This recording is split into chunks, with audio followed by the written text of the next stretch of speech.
Muy bien, muchísimas gracias, don José Leonardo, al profesor José Leonardo, por su brillantez y porque él, gracias a él, la Positio salió adelante. Entonces, a él se le debe mucho. Y bueno, quiero también agradecer, antes de nada, a la Asociación Provida, a un señor testigo que está aquí presente, que es don Eusebio, que está presente también, al señor alcalde, que también está, y bueno, pues a toda la institución en agradecimiento en difundir, digamos, lo que es la figura del beato mairenero don Juan María Coca. Pues a nivel, yo me centraré en la parte probatoria jurídica, que es lo que yo he llevado, es decir, los interrogatorios y las declaraciones de los testigos, una vez que la causa, ahí tienen ustedes todas las fases que ha tenido la causa de beatificación y canonización, junto con los 19 mártires de la Archidiócesis de Sevilla en el siglo XX, donde hemos visto una fase previa, donde la carta de don José Leonardo, donde el señor arzobispo de Sevilla inicia la causa como tal, y esto es importante porque de aquí vamos a sacar pruebas que van a ser determinantes, incluso hay un proceso previo a la apertura para que no perezcan las pruebas. En esta fase previa pues se inicia y una vez que es la apertura tenemos una fase de instrucción, donde se le dice en el segundo paso la fase diocesana. En esta fase diocesana pues se recobran todas las pruebas documentales y testificales que van a determinar el cauce del procedimiento una vez que se clausure. Una vez que se clausure, pues claro, termina la fase diocesana y empieza la fase romana, la Sagrada Congregación para la causa de los santos. ¿Quién puede? El procedimiento martirial tiene varias fases, ¿no? La fase previa que lo hemos dicho, pero aquí mencionamos también quién es el actor de la causa, ¿no? ¿Quién pone puede ser cualquier fiel? En este caso es la diócesis de Sevilla el que inicia la causa de los 20 mártires, entre ellos don Juan María Coca. El postulador, que es una figura jurídica, también canónica, que es fundamental para el éxito de la causa como tal. Y luego pues tenemos la fase romana, que terminará, como decía, en la Sagrada Congregación para la causa de los santos. Tres fases fundamentales jurídicas se han tenido que tener aquí. Primero, la fama de santidad del fiel fallecido. No es una mera opinión pública, sino fama de santidad. Segundo proceso que se ha tenido que llevar en todas estas fases, el proceso de martirio que ha experimentado, una persona que ha derramado su sangre.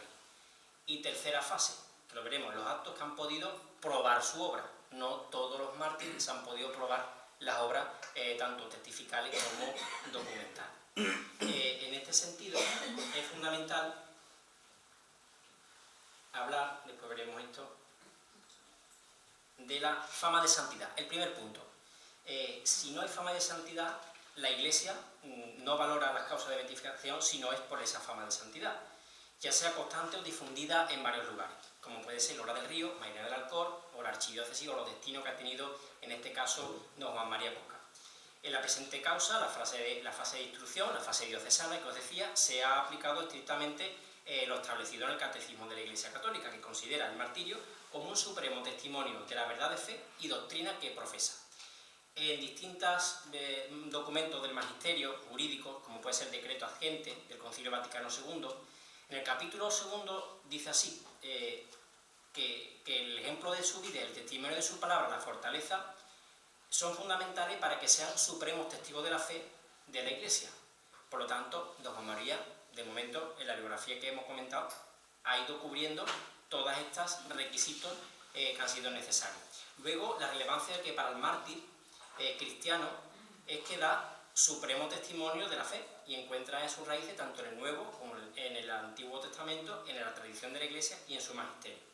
Para ello, para venerar la memoria de quienes dieron este testimonio de fe, el derecho canónico regula esta causa por un procedimiento especial.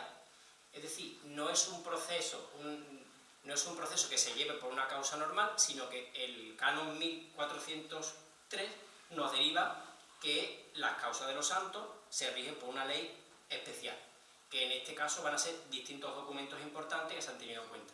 La Constitución Apostólica Divinus Perfectionis Magister, Divino Maestro de la Perfección, del año 83, igual que del año 83 es el Código de Derecho Canónico, y sobre todo la matriz documental o la fuente jurídica más importante es la Instrucción Sanctorum Mater que promulgara la Sagrada Congregación para la causa de los santos y que fue en el año 2007, siendo Papa Benedicto XVI. Y aquí va a ser el tronco de todo. El primer punto, la fama de santidad, y en el desarrollo de esta instrucción, de su articulado, por ejemplo, del artículo 4 al 8 de la Instrucción Sanctorum Mater, precisa que la importancia de la fama de santidad es un elemento esencial para que pueda dar lugar al inicio de una causa de beatificación y canonización.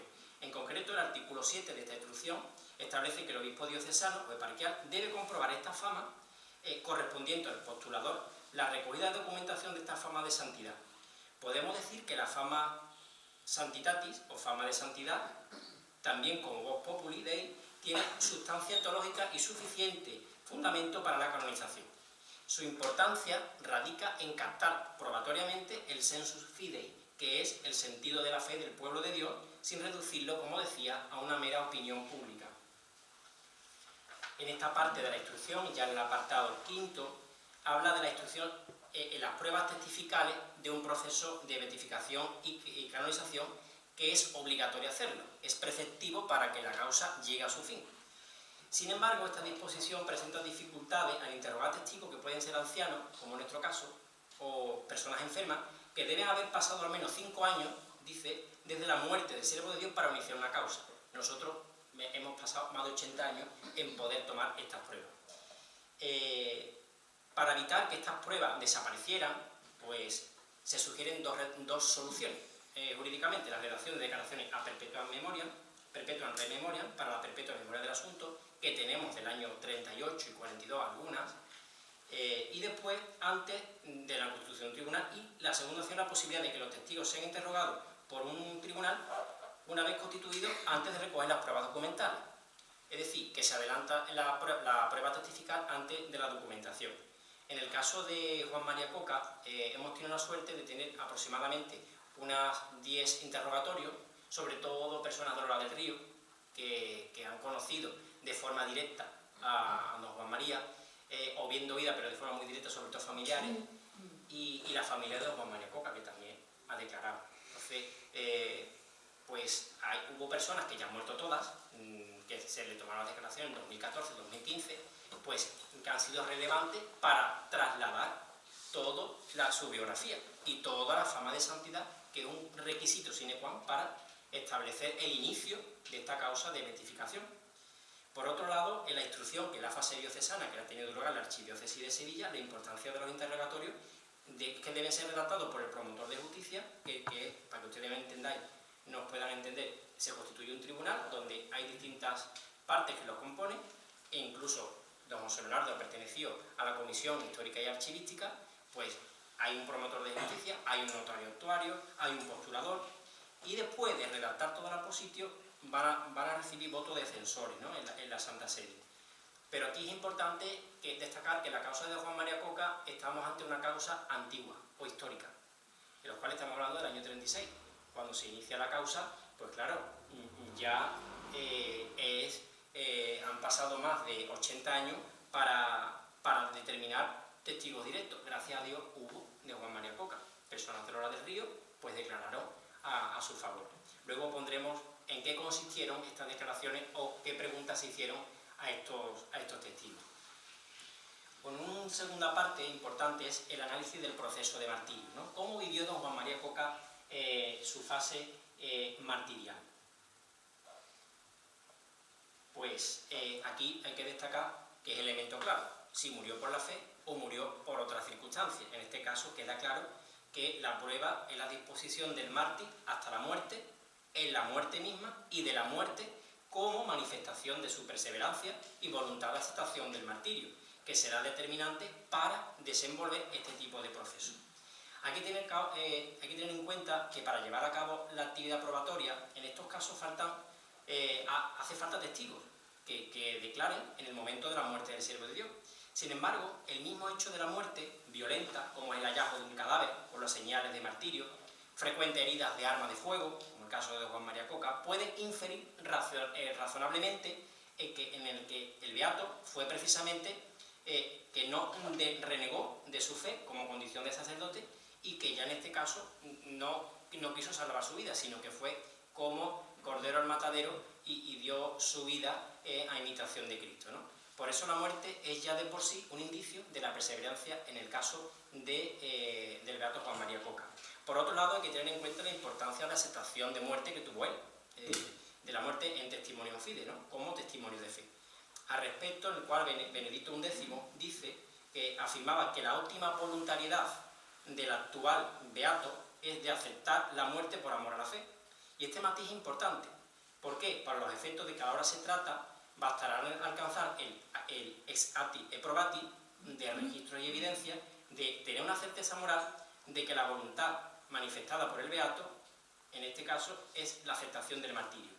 Por otra parte, hay que tener en cuenta la práctica del odio fide, el odio a la fe existente en el periodo histórico que nos encontramos y que el profesor José Leonardo ha manifestado, ¿no? El odio a la fe que le tocó vivir y padecer. En este caso se suele referirse no a la fe como un conjunto de verdades que se han de creer, sino más bien al ejercicio de virtudes que acompañaron al beato necesariamente a la fe vivida.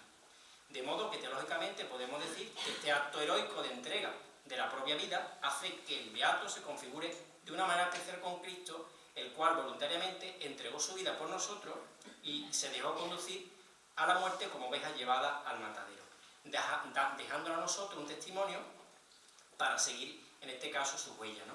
Cuando ese acto de entrega se hace por alguien que además le quieren arrebatar la vida por la fe, en este caso, la muerte se podrá considerar martirial. Y aquí este es el nexo causal existente. De modo que la referencia a la fama, que hablábamos al principio, puede decirse que el verdadero motor de la causa de beatificación es la fama de santidad. En este caso no será tanto una fama de santidad como fama de martirio, que según lo expuesto es una fama de entrega heroica. Por otro lado, hablaré de la certeza moral.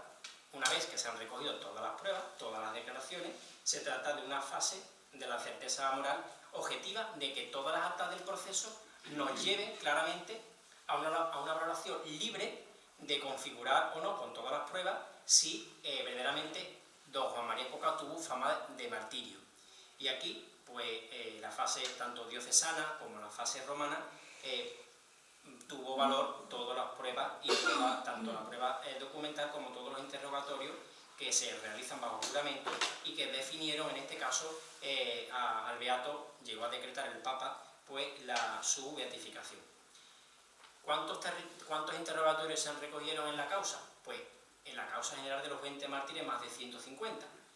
De ellos, unos 50 aproximadamente fueron testigos directos de la muerte de los mártires y en concreto pues, hubo un número considerable de esos 10 que os decía que fueron testigos o que conocieron en vida a don Juan María Coca.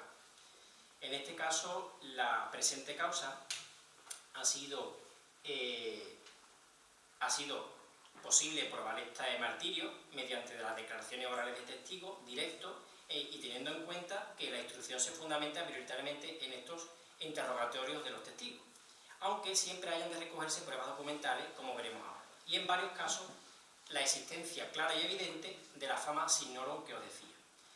A modo de confirmar esta parte más teórica, en todas las actas del proceso podemos extraer con la certeza moral que todos los mártires de la archidiócesis de Sevilla en el siglo XX, martirizados como consecuencia de la persecución religiosa, fueron ejecutados con una muerte violenta, por leyes humanas injustas, constituyendo una prueba plena la muerte por el odio a la fe. Y esto ha resultado imprescindible para demostrar el nexo de unión entre el estado de persecución, que en este caso padeció el beato, y la muerte de la persona o grupo de personas que se trate.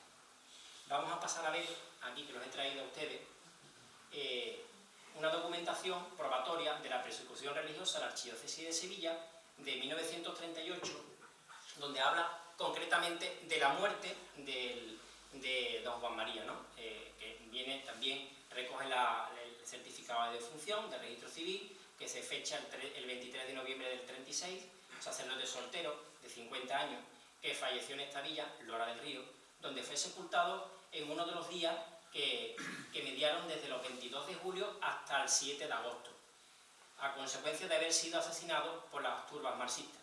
Se hace la inscripción por orden del juez de instrucción, que según una relación de fallecido en el tomo que se corresponde. En la causa general también de la Guerra Civil Española también viene indicado, pues en este caso, la muerte martirial que tuvo lugar con Juan María Coca, ¿no? Donde se vienen las matanzas que tienen lugar en el cementerio de Lora, que comenzaron el 31 de julio, y de manera general se sabe que los prisioneros eran llevados de noche, maniatados, transportados en camiones al cementerio donde eran ejecutados. Algunos llegaban heridos, dice esta acta, debido a los ataques de bayoneta o de machete, y según testimonios como el de José Leiva Montoto, del 12 de diciembre, algunos fueron fusilados a corta distancia y hubo víctimas que fueron enterradas vivas tras los disparos. En el registro civil también, junto con el informe oficial de persecución religiosa, los archivos parroquiales confirman que el sacerdote Juan María Coca fue fusilado en las primeras horas del 1 de agosto, cerca del cementerio de San Sebastián de la Villa, siendo enterrado en ese mismo lugar sin certeza de si estaba vivo o muerto en el momento del entierro. Algunos de los testigos, pues claro, y me hablaban que incluso lo abría, le echaron cal viva, lo enterraron vivo, pues imaginaos la fase martirial o probatoria que ha podido tener, ¿no? ¿Dónde se encuentra enterrado el beato? Pues está en el cementerio de Lora del Río, el cementerio de San Sebastián. Se encuentra bajo el monumento de Lora, según un certificado del ayuntamiento. Esto es palpable, se puede ir. En la cara norte de la losa de este monumento, que aparece en la fotografía, aparece en la losa octava de la izquierda, como primer nombre de los escritos figura Juan María Coca González Saavedra, a los 51 años. El monumento, pues hay 8 lozas con 6 nombres escritos cada una de ellas. Entre ellas corresponde al beato. Aquí está la fotografía que les decía. Es un monumento y alrededor de él pues tiene las lápidas que está don Francisco Arias, que era el párroco, y en el otro lado, está en la parte izquierda, está Juan María Coca. Los actos que se han podido probar en su obra, pues a todos los testigos pues, se le han realizado 22 preguntas. 22 preguntas que una a una hemos tenido que ir redactando hasta formar todas las declaraciones que han tenido lugar para probar el martirio de nuestro beato mairenero Juan María Coca. Identificación del testigo, que va a ser fundamental para las actas, la relación con el mártir, si tiene vinculación familiar, fuentes de conocimiento, nacimiento, familia, los primeros años, en este caso, del beato, su infancia y educación, que también se aportaron, su espiritualidad, militancia cristiana, el ambiente sociopolítico que se vivió, que le tocó vivir desde el año 31 hasta el año 36, circunstancias de prisión, que tuvo que estar en prisión también Juan María Coca, su muerte y todas estas preguntas que aparecen ahí, ¿no? Sobre la fama de santidad, sobre si otra persona hubiera conocido y era necesario tomarle declaración que fuera de relevancia para aportar a la causa. Todo eso se ha hecho desde la constitución del tribunal. No me quiero extender mucho, aquí tienen documentación bibliográfica que ha formado parte de la causa del beato, donde tenemos, pues, en este caso, base documental desde ABC, desde el fondo, desde el seminario, toda esta documentación la ha aportado, en este caso, el profesor José Leonardo, ¿no? De los informes de la persecución religiosa, las honras fúnebres que se le hacen en la parroquia Nuestra Señora de la Asunción de Lora del Río, que también quedan documentadas, Nicolás Montalvo, que habla sobre la figura, en este caso, la Basílica de Gran Poder, porque también Juan María Coca fue hermano de Jesús de Gran Poder, el registro civil de Lora, también consulta el registro civil de Vela del Alcó, de la Diputación Provincial, sobre todo el Archivo General del Arzobispo de Sevilla. Todo esto ha formado parte, todas estas consultas, de la base documental, no solamente los interrogatorios, sino la parte documental del proceso de Juan María. Aquí queda una fotografía de la escuela que hablaba del profesor José Leonardo, de la Ave María. Ahí tenéis, pues, a Juan María rodeado de niños en la escuela de la Ave María, su función pastoral que hizo en Lora del Río. Su perpetua memoria, pues también ha sido importante, que desde el año 36 hasta la fecha actual la memoria ha perdurado. En concreto, en noviembre del 36, la Hermandad de Nuestra Señora de Setefilla, de Lora del Río, acordó colocar en la capilla del santuario una lápida con los hermanos asesinados, entre ellos el padre Juan María Coca. Claro, ¿cómo no ponerlo si defendió de que la quemaran? Pues la hermandad tuvo a bien en rotular en su memoria esta lápida, ¿no? Las honras fúnebres, que es organizada por la Archidiócesis de Sevilla, el 24 de enero del 38, que se celebró en la parroquia Nuestra Señora de la Asunción también de Lora del Río. En el interior de la parroquia se instaló una placa en honor a su coautor, a Juan María Coca, siempre pronto al socorro de los necesitados, quienes después de servir con admirable paciencia, indecible, vejámenes duros de cautiverio, fue inmolado, junto con el párroco don Francisco Arias. También en el discurso de los sacerdotes y seminaristas inmolados, pronunciado por José Sebastián Ibandarán, capellán real y vocal organizador de los actos que tuvo lugar pues, en la Archidiócesis de Sevilla, dijo sobre Juan María Coca el texto que les pongo aquí, ¿no? Alegre popular, queridísimo por los fieles, regaba con su sudor la abundante mies que el padre de familia le asigna. Qué delirio de fervor mariano lo del señor Coca. Ambos sacerdotes, se referían a don Francisco Arias, sufrieron en la cárcel ludivirios y vejámenes espantosos para mayor ultraje de su dignidad sacerdotal, porque eran sacerdotes, edificaban con sus compañeros de cautividad, los alentaba al martirio, recibían confesiones sacramentales y juntos fueron fusilados en el cementerio de San Sebastián. Bueno, y ya para concluir, pues decir el detalle de que Juan María Coca era hermano del gran poder y he querido traerlo también, ¿no? El que pierde la vida por mí la encontrará. También vosotros daréis testimonio porque desde el principio estaréis conmigo, que es del pasaje de San Juan.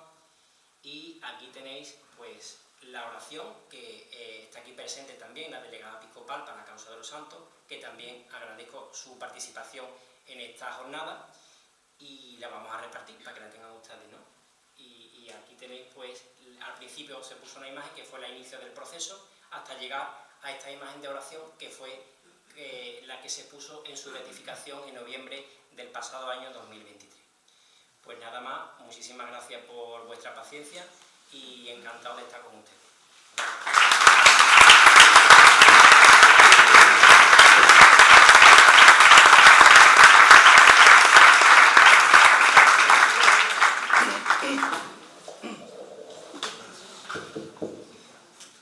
¿Alguien quiere hacer alguna pregunta? Yo me congratulo bastante de que 18 meses, justo hoy, de que el Ministerio de la Causa de los Santos proclamase la santidad pública de don Juan María, y que hoy es el único acto que después de un año de la proclamación solemne en la catedral se haya hecho en Mairena. Yo no sé, y voy a reflexionar en voz alta, si es para la Iglesia de Mairena un santo incómodo, para algunas que otras hermandades y para la clase política, porque se le ha gustado a la Mairena real que hoy está aquí todo lo que don Juan María significó su vida y su muerte, y sobre todo su testimonio. Con Mairena tuvo bastante y mucha relación. Ya don José Leonardo ha dado una pincelada de ella. Su abuelo fue alcalde de Mairena, su familia, los padres de los Reñá, fueron los últimos descendientes de Tomás de Paz y Mairena Palacio. No hay que hablar en Mairena de matrimonio. Y su tía Oliva fue una gran propagadora de propaganda fide, ¿no? De propaganda de la fe, que también don Bernardo tiene escrito mucho sobre eso. Entonces, yo sinceramente os doy muchísimas gracias porque en Mairena, después de estar luchando desde el año 96, que fue la primera vez que fuimos ahora a hablar con mucha gente que lo habían conocido, como nos contaron que ellos incluso habían formado el patronato de vivienda, cómo fue la fundación del Sindicato Católico Agrario allí en Lora por parte de él,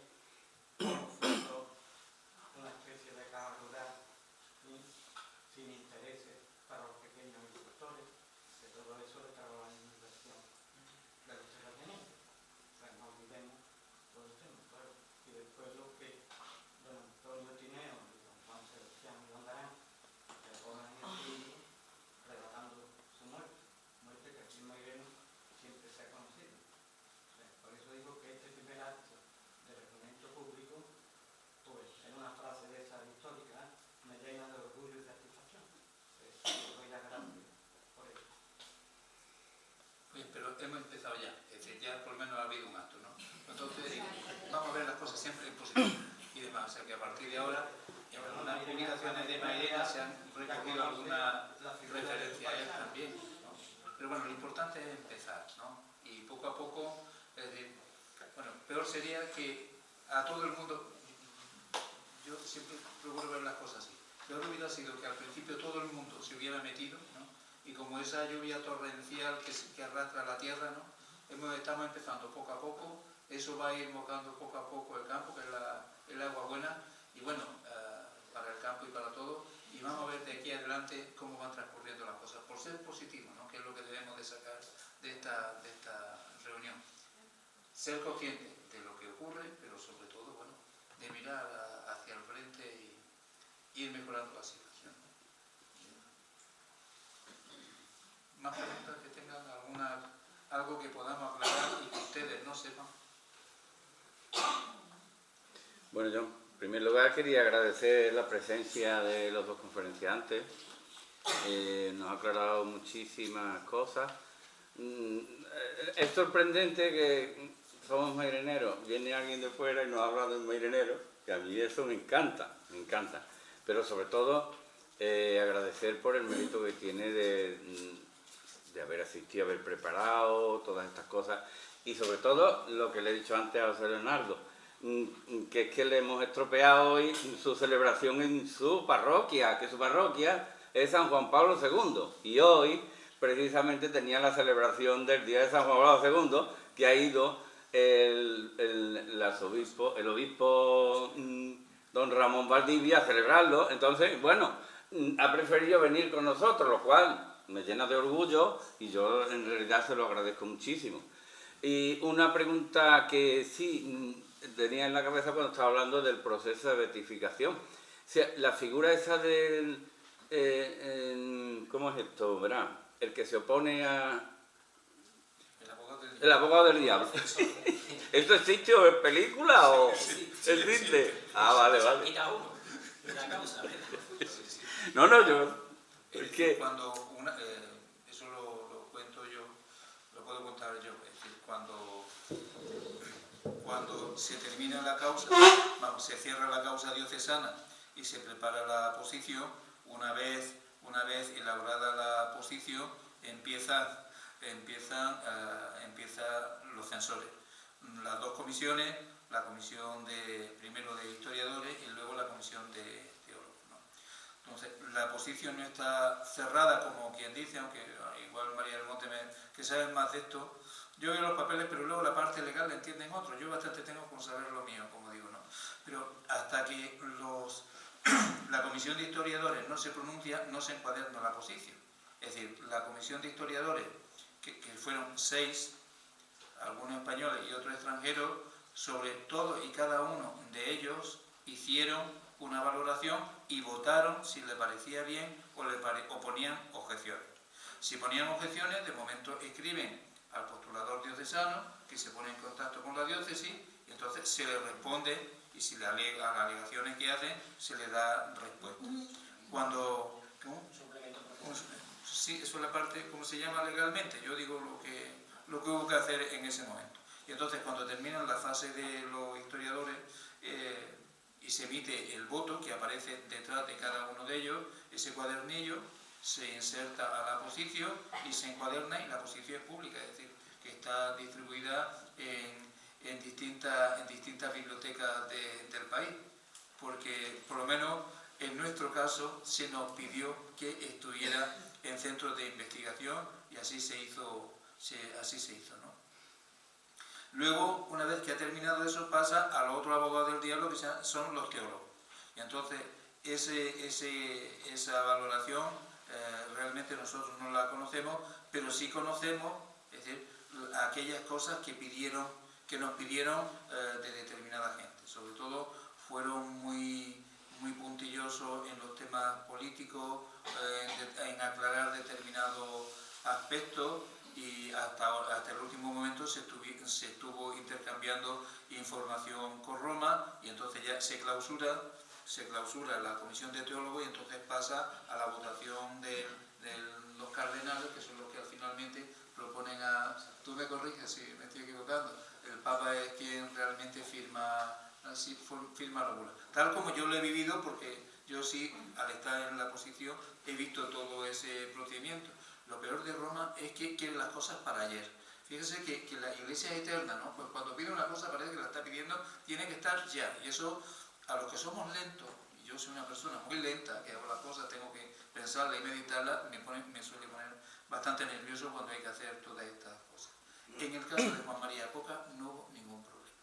Es decir, no hubo, por parte de los historiadores, no hubo ningún comentario adverso, ni por parte de los teólogos, por cuanto no se nos pidió, no se requirió información adicional, no la hubo. Lo suele haber sobre todo por los seglares, ¿de acuerdo? Más que los sacerdotes, pero que no, se puede pedir en un momento determinado si tuvo un comportamiento determinado mal, ¿no? Pero ya digo, esos abogados del diablo, eso que hemos leído en las novelas y demás, en cierta medida pues siguen existiendo y que se llama jurídicamente, como él lo está diciendo, pero existe.